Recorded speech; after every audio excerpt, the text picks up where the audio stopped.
The customer asked us to build one of a kind, drift car. And the first thing Steve and I thought was that, we wanted to, centralize the weight, push the engine as far back as possible. So the car will handle really good. This is not meant for like a show car. This is like designed purposely for, high speed drift and stuff like that, like a next level drift car. So Cage is basically FIA spirited.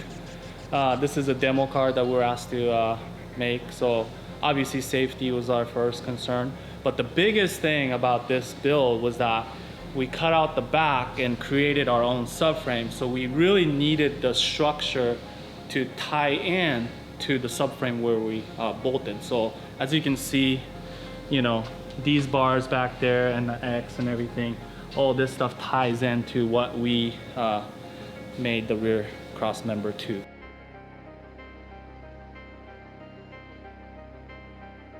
Custom brake rotor hat, rear uprights and upper arm and lower arms. And these are inspired by 348 Ferrari, which is what Steve really likes and he knows a lot about. So basically we kind of designed this rear subframe off of that car, but we did it our way, Steve and my way. So it's pretty cool. We had to chop the back end of the car completely and made some mounting points tied into the roll cage, and we built a custom frame to basically bolt on to the car. So now we have a subframe. This car never came with subframe since it was a front wheel drive, front engine car.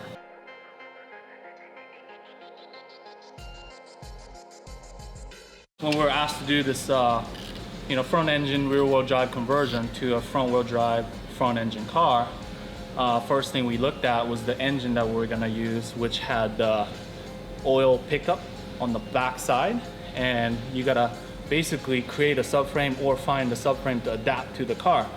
And first thing that I popped in my mind was that my car, FC, has a real nice cross member that has, a lot of room for the back for the oil pan to clear.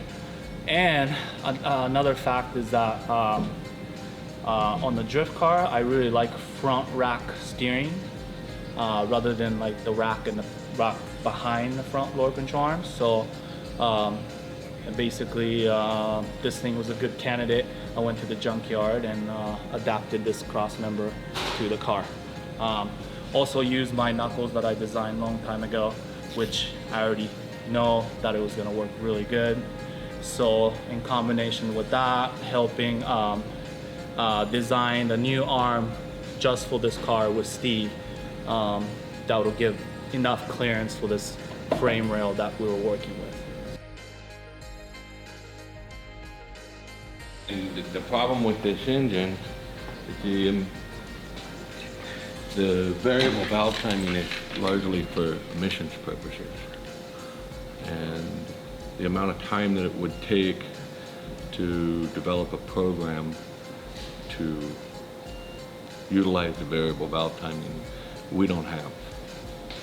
And it's much simpler to just set the thing up for power and leave it that way. It's a lot simpler. Well, we deleted the cam timing variators, and I had to make some plugs to change the oil, because the actual solenoids that are for the variators also supplied oil to the cams. So we had to make some pieces to oil the cams. Then made a bunch of plugs. The direct injection system is too small. The actual size of the injectors and the pump is too small. So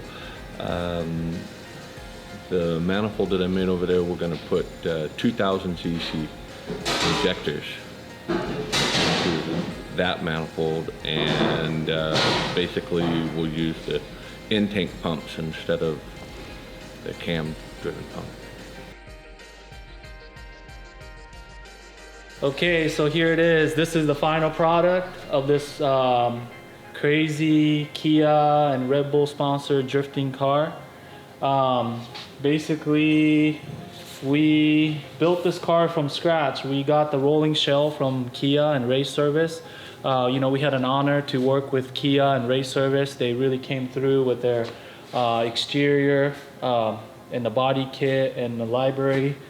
But you know, Steve and I basically built the core part of this car, which was the engine, converting the front engine, front wheel drive car into a rear wheel drive.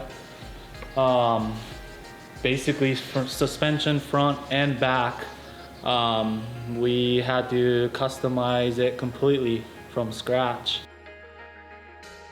Okay, so Steve and I had very little time to set up this car, including the building part of it. We only had 1 day of testing with Matt Powers.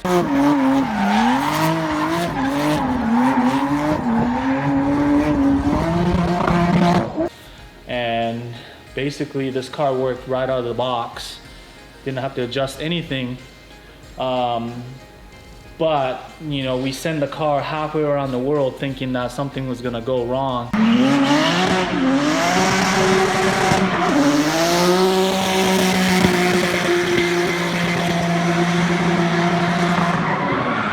But here it is, it came back in one piece. Nothing really broke on it. We did take some notes how we can improve it, but for the most part, the car drifted amazing.